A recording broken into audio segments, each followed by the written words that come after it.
Black फ्रीजा कभी भी किसी ने ये बात नहीं सोची होगी कि कोई ऐसा शख्स आएगा जो कि अल्ट्रा इंस्टेंट गोकू और अल्ट्रा ईगो वेजिटा दोनों को ही सिर्फ एक पंच में हरा तक सकता है, और वो है ब्लैक फ्रीजा।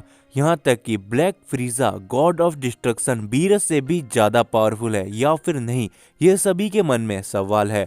तो इसका जवाब है हाँ दोस्तों, black फ्रीजा God of destruction Beerus से भी इस टाइम पे ज़्यादा पावरफुल है।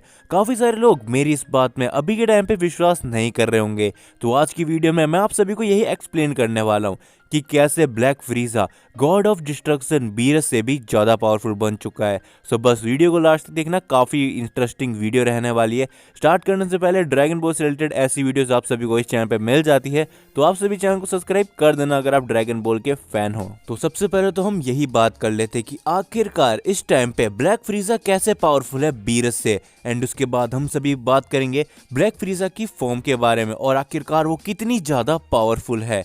तो देखो दोस्तों, सबसे पहले तो हम सभी को ये बात मालूम है कि वीस ने मांगा के अंदर ये साफ बता दिया था कि गोकू की मास्टर अल्ट्रा इंस्टेंट बीरस के सामने 10% के आसपास बिलोंग करती है।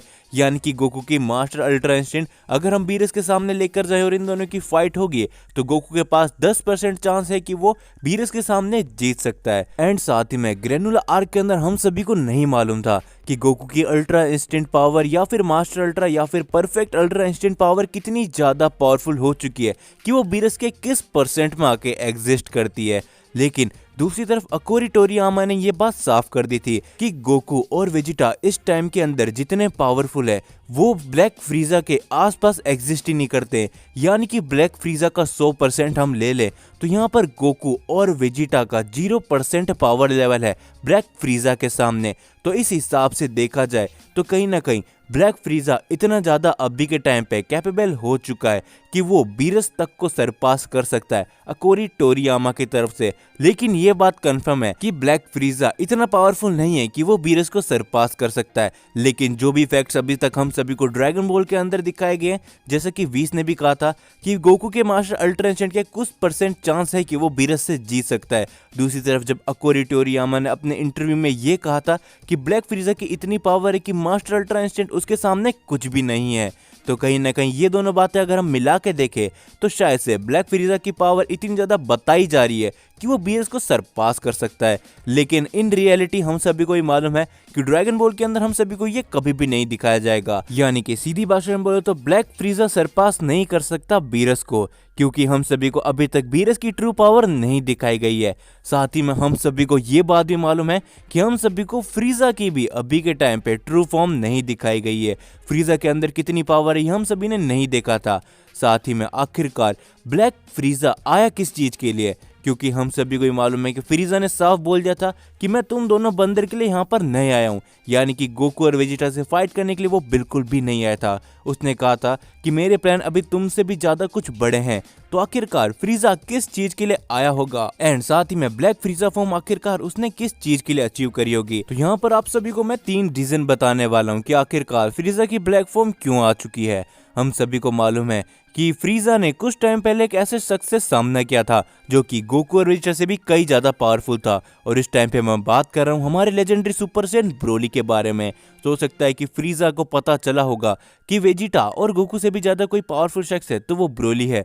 तो हो सकता है कि ब्रोली को मारने के लिए या फिर ब्रोली से फाइट करने के लिए फ्रीजा ने अपनी ब्लैक फॉर्म को हासिल किया है। दूसरा यहाँ पर रीजन ये आता है कि यहाँ पर हो सकता है कि फ्रीजा कहीं ना कहीं गॉड ऑफ डिस्ट्रक्शन बीरस की जगह ले सकता है, क्योंकि अभी तक हम सभी ने जितना हम सभी को मालूम है कि गोकू की वजह से फ्रीजा काफी टाइम तक हेल में रहा था। आखिरकार फ्रीजा अगर गोकू को मारने नहीं आए तो फिर हो सकता है कि फ्रीजा एक ऐसे पद में जाए जहां पर उसे सरपास करना किसी के भी बस की बात नहीं हो, और ये हो सकता है गॉड ऑफ डिस्ट्रक्शन का भी, क्योंकि हम सभी जानते हैं कि फ्रीजा गॉड ऑफ डिस्ट्रक्शन बीरस को काफी लंबे टाइम पहले से जानता है, जब से उसने प्लेनेट वेजिटा को तबाह किया था। तो ऐसा भी हो सकता है कि आखिरकार फ्रीजा यहाँ पर आया है तो वो हो सकता है कि सिर्फ और सिर्फ बीरस को सरपास करने या फिर उसका पद लेने यानी कि न्यू गॉड ऑफ डिस्ट्रक्शन बनने भी आ सकता है, क्योंकि हम सभी को ही मालूम है कि अगर फ्रीजा को गॉड ऑफ डिस्ट्रक्शन बनने का मौका मिलता है तो वो कभी भी इसको नहीं छोड़ेगा। साथ ही में अगर वो ऐसा कर लेता है तो फिर उसको सरपास करने वाला कोई भी नहीं होगा,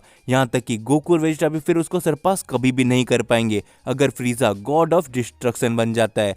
जो कि यहाँ पर तीसरा रीजन आता है, मेरे को पर्सनली लगता है कि ऐसा भी हो सकता है क्योंकि हम सभी ने देखा था कि फ्रीजा ने टूर्नामेंट ऑफ पावर के अंदर हमारे ओमनी किंग जिनो के अंदर थोड़ा इंटरेस्ट दिखाया था और उसने खुद ने कहा था कि इन दोनों की पावर तो देखो, देखने से ऐसा बिल्कुल भी नहीं लगता कि ये सारे पूरे मल्टीवर्स के रूलर होंगे।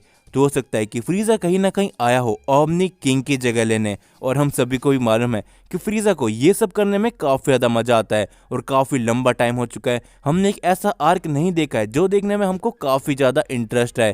तो हो सकता है कि फ्रीजा कहीं ना कहीं ओमनी किंग की जगह लेने आया हो।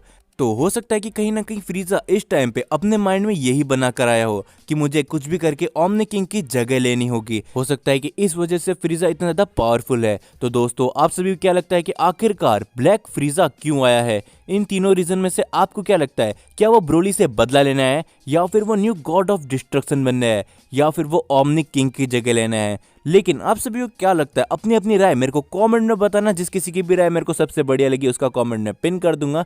जाने से पहले आप सभी को ऐसी वीडियो जिस चैनल पे मिल जाती है तो चैनल को सब्सक्राइब कर देना। और अगर आप सभी मेरे बारे में और भी ज़्यादा जानना चाहते हो तो आप सभी को इंस्टाग्राम दिख रहा है, तो यहाँ पर मेरे को आप सभी फॉलो कर सकते हो।